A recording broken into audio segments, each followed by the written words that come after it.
आप सभी को मेरा नमस्कार। आप सभी को जितिया व्रत की बहुत बहुत शुभकामनाएं। आज हम सुनेंगे जितिया व्रत की 3 कथाएं, जिसको सुनने से व्रत संपूर्ण होता है। हिंदू धर्म में जितिया व्रत का विशेष महत्व माना जाता है। यह व्रत संतान की लंबी आयु और अच्छे स्वास्थ्य की कामना के लिए रखा जाता है। यह व्रत महिलाएं रखती हैं। हर साल अश्विनी माह के कृष्ण पक्ष की अष्टमी तिथि को जितिया व्रत रखा जाता है। मान्यता है कि इस व्रत को विधि विधान के साथ रखने से संतान का हर प्रकार से कल्याण होता है। संतान को लंबी आयु और निरोगी जीवन का आशीर्वाद प्राप्त होता है। व्रत कथाएं और धार्मिक कहानियां सुनने के लिए मेरे इस एस कहानियां चैनल को सब्सक्राइब कर लें। आइए जानते हैं जीमूत भगवान कौन थे और इनकी क्या कथा है। गंधर्वों के राजकुमार का नाम जीमूत वाहन था। वे बड़े उदारवादी और परोपकारी थे। जीमूत वाहन के पिताजी वृद्धावस्था में वानप्रस्थ आश्रम में जाते समय इनको राज सिंहासन पर बिठाया था, किंतु इनका मन राजपाट में नहीं लगता था। वह राज्य का भार अपने भाइयों पर छोड़कर स्वयं वन में पिता की सेवा करने चले गए। वन में ही जीमूत वाहन को मल्लवती नामक राजकन्या से भेंट हुई और दोनों में प्रेम हो गया।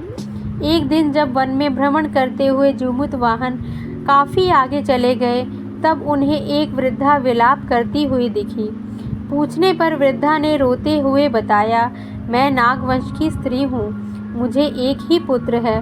पक्षीराज गरुड़ के कोप से मुक्ति दिलाने के लिए नागों ने यह व्यवस्था की है कि वे गरुड़ को प्रतिदिन भक्षण हेतु एक युवा नाग सौंपते हैं। आज मेरे पुत्र शंखचूड़ की बलि का दिन है।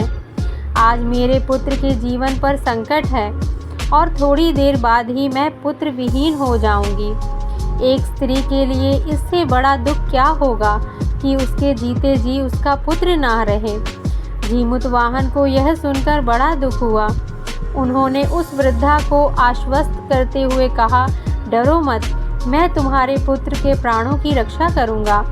आज उसके स्थान पर स्वयं मैं अपने आप को उसके लाल कपड़े में ढककर वधशिला पर लेटूंगा, ताकि गरुड़ मुझे खा जाए पर तुम्हारा पुत्र बच जाए। इतना कहकर जीमूत वाहन ने शंखचूड़ के हाथ से लाल कपड़ा ले लिया और वे उसे लपेटकर गरुड़ को बलि देने के लिए चुनी गई वधशिला पर लेट गए। नियत समय पर गरुड़ बड़े वेग से आए और वे लाल कपड़े में ढके जीमूत वाहन को पंजे में दबोचकर पहाड़ के शिखर पर जा बैठे। गरुड़ ने अपनी कठोर चोंच का प्रहार किया और जीमूत वाहन के शरीर से मांस का बड़ा हिस्सा नोच लिया। इसकी पीड़ा से जीमूत वाहन की आंखों से आंसू निकल गए और वह दर्द से कराहने लगी। अपने पंजे में जकड़े प्राणी की आंखों में से आंसू और मुंह से कराह सुनकर गरुड़ बड़े आश्चर्य में पड़ गए, क्योंकि ऐसा पहले कभी ना हुआ था। उन्होंने जीमूत वाहन से उनका परिचय पूछा। जीमूत वाहन ने सारा किस्सा कह सुनाया कि कैसे एक स्त्री के पुत्र की रक्षा के लिए वह अपने प्राण देने आए हैं। आप मुझे खाकर अपनी भूख शांत कर लें। गरुड़ उनकी बहादुरी और दूसरे की प्राण रक्षा की, स्वयं का बलिदान देने की हिम्मत से बहुत प्रभावित हुए। उन्हें स्वयं पर पछतावा होने लगा। वह सोचने लगे कि एक यह मनुष्य है जो दूसरे के पुत्र की रक्षा के लिए स्वयं की बलि दे रहा है, और एक मैं हूँ जो देवों के संरक्षण में हूँ किंतु दूसरों के संतान की बलि ले रहा हूँ। उन्होंने जीमूत वाहन को मुक्त कर दिया। गरुड़ ने कहा, हे उत्तम मनुष्य, मैं तुम्हारी भावना और त्याग से बहुत प्रसन्न हूँ। मैंने तुम्हारे शरीर पर जो घाव किए हैं उसे ठीक कर देता हूँ। तुम अपनी प्रसन्नता के लिए मुझसे कोई वरदान मांग लो। राजा जीमूत वाहन ने कहा कि हे पक्षीराज, आप तो सर्वसमर्थ हैं। यदि आप प्रसन्न हैं और वरदान देना चाहते हैं तो आप सर्पों को अपना आहार बनाना छोड़ दें। आपने अब तक जितने भी प्राण लिए हैं उन्हें जीवन प्रदान करें। गरुड़ ने सबको जीवन दान दे दिया और नागों की बलि ना लेने का वरदान भी दिया। इस प्रकार जीमूत वाहन ने साहस से नाग जाति की रक्षा करी। गरुड़ ने कहा, तुम्हारी जैसी इच्छा वैसा ही होगा। हे राजा, जो स्त्री तुम्हारे इस बलिदान की कथा सुनेगी और विधि पूर्वक व्रत का पालन करेगी, उसकी संतान मृत्यु के मुख से भी बाहर निकल आएगी। तब से ही पुत्र की रक्षा हेतु जीमूत वाहन भगवान की पूजा की प्रथा शुरू हो गई। आइए सुनते हैं चीलो सियारो की व्रत कथा। जीवित पुत्र का व्रत में चीलो सियारो की एक कथा भी सुनी जाती है।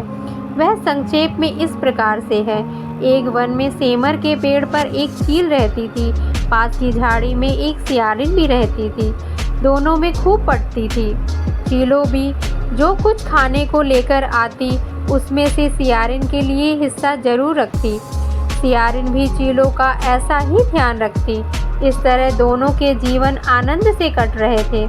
एक बार वन के पास औरतों ने जितिया व्रत की पूजा की तैयारी कर रखी थी। चीलो ने उसे बड़े ध्यान से देखा और अपनी सखी सियारो को भी बताया। फिर चीलो और सियारो ने तय किया कि वह भी यह व्रत करेंगी। सियारो और चीलो ने जितिया का व्रत रखा। बड़ी निष्ठा और लगन से दोनों दिन भर भूखे प्यासे मंगल कामना करते व्रत में रहीं। मगर रात होते ही सियारिन को भूख प्यास सताने लगी। जब बर्दाश्त ना हुआ तो जंगल में जाके उसने मांस और हड्डी पेट भर के खाया। चीलो ने हड्डी चबाने के कड़कड़ की आवाज़ सुनी तो पूछा, यह कैसी आवाज़ है? सियारिन ने कह दिया, बहन भूख के मारे पेट गुड़गुड़ा रहा है, यह उसी की आवाज़ है। मगर चीलो को पता चला तो उसने सियारिन को खूब लताड़ा कि जब व्रत नहीं रह सकती हो तो संकल्प क्यों लिया था। सियारिन लज्जा गई, पर व्रत भंग हो चुका था। चीलो रात भर भूखे प्यासे रहकर व्रत को पूरा किया। अगले जन्म में दोनों मनुष्य रूप में राजकुमारी बनकर सगी बहनें हुई। सियारिन बड़ी बहन हुई और उसकी शादी एक राजकुमार से हुई। चीलो छोटी बहन हुई, उसकी शादी उसी राज्य के मंत्री पुत्र से हुई। बाद में दोनों राजा और मंत्री बने। सियारिन रानी के जो भी बच्चे होते थे वे मर जाते थे, जबकि चीलो के बच्चे स्वस्थ और हट्टे कट्टे रहते थे। इससे उसे जलन होती। उसने कभी उनका सर कटवाकर डिब्बे में बंद करा दिया, पर वह शीश मिठाई बन जाती और बच्चों का बाल तक बाका न होता। बार बार उसने अपनी बहन के बच्चों और उसके पति को मारने का प्रयास भी किया, पर सफल ना हुई। आखिरकार दैव योग से उसे भूल का आभास हुआ। उसने क्षमा मांगी और बहन के बताने पर जीवित पुत्री का व्रत विधि विधान से किया तो उसके पुत्र भी जीवित रहे।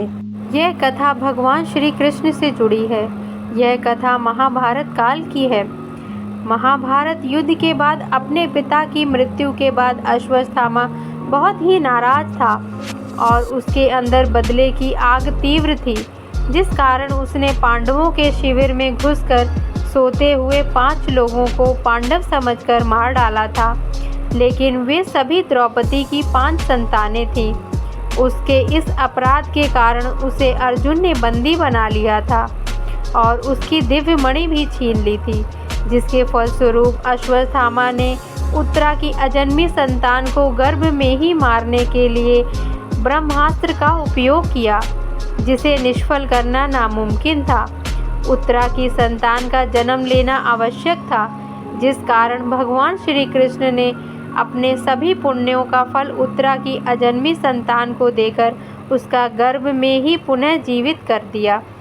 गर्भ में मरकर जीवित होने के कारण उसका नाम जीवित पुत्रिका पड़ा और आगे चलकर यही राजा परीक्षित बना। तब से ही इस व्रत को किया जाता है। बोलो जीमूत वाहन भगवान की जय। जो भी व्रती यह कथाएं सुने या पढ़े, भगवान उनके जीवन खुशहाल और सुखमय बनाए। उनकी संतान की स्वस्थ के साथ लंबी आयु हो। मेरी यह कथाएं अगर आपको अच्छी लगी हो तो मेरे इस वीडियो को लाइक करना और मेरे इस चैनल को सब्सक्राइब करना ना भूलें। राधे राधे।